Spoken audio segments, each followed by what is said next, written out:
am aware that control of the mind and manipulating human beings have sinister undertones. Who is to control the controls, manipulate the manipulators? Assuming that we succeed in synthesizing a hormone which acts as a mental stabilizer on the lines indicated, how are we to propagate its global use to induce that beneficial mutation? Are we to ram it down people's throats or put it into the tap water?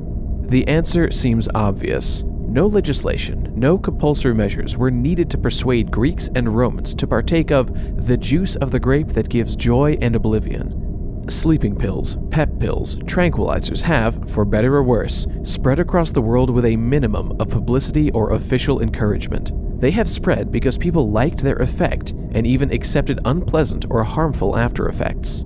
A mental stabilizer would produce neither euphoria, nor sleep, nor mescaline visions, nor cabbage-like equanimity. It would in fact have no noticeably specific effect except promoting cerebral coordination and harmonizing thought and emotion. In other words, restoring the integrity of the split hierarchy.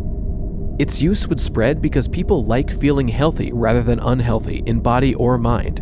It would spread as vaccination has spread and contraception has spread, not by coercion, but by enlightened self-interest. The first noticeable result would perhaps be a sudden drop in the crime and suicide rate in certain regions and social groups, where the new pill became fashionable.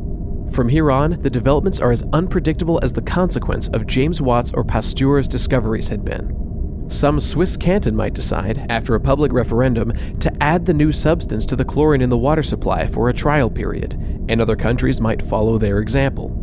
Or there might be an international fashion among the young, replacing weirdy beards and purple hearts.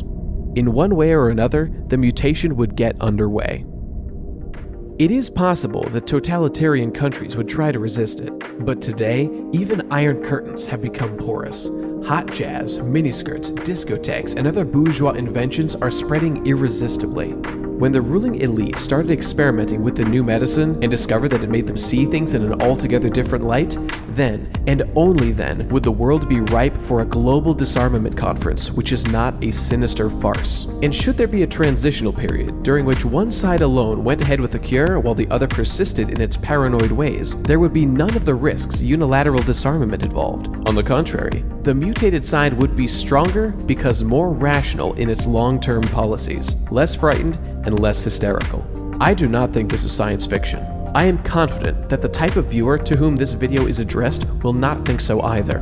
Every creator has a favorite type of imaginary viewer, a friendly phantom, but highly critical, whose opinion is the only one that matters, with whom he is engaged in a continuous, exhausting dialogue. I feel sure, as I said, that my friendly viewer has a sufficient imagination to extrapolate from the recent, breathtaking advances of biology into the future, and to concede that the solution outlined here is in the realm of the possible. What worries me is that he will not like it, that he might be repelled and disgusted by the idea that we should rely for our salvation on molecular chemistry instead of a spiritual rebirth. I share his distress, but I see no alternative. I hear him exclaim, "By trying to sell us your pills, you are adopting that crudely materialistic attitude and naive scientific hubris which you pretend to oppose." I still oppose it, but I do not believe that it is materialistic to take a realistic view of the condition of man. Nor is it hubris to feed thyroid extracts to children who would otherwise grow into cretins. To use our brain to cure its own shortcomings seems to me a brave and dedicated enterprise. Like the viewer, I would prefer to set my hopes on moral persuasion by word and example, but we are a mentally sick race, and as such, deaf to persuasion. It has been tried from the age of the prophets to Albert Schweitzer, and the result has been, as Swift said, that we have just enough religion to make us all hate, but not enough to love each other. That applies to all religions, theistic or secular, whether taught by Moses or Marx or Mao Zedong. And Swift's anguished cry, "Not die here in a rage, like a poisoned rat in a hole," has acquired an urgency as never before. Nature has let us down. God seems to have left the receiver off the hook, and time is running out. To hope for salvation to be synthesized in the laboratory may seem materialistic, crankish, or naive, but, to tell the truth, there is a Jungian twist to it, for it reflects the ancient alchemist's dream to concoct the elixir vitae. What we expect from it, however, is not eternal life, nor the transformation of base metal into gold, but the transformation of Homo maniacus, into Homo sapiens. When man decides to take his fate into his own hands, that possibility will be within reach.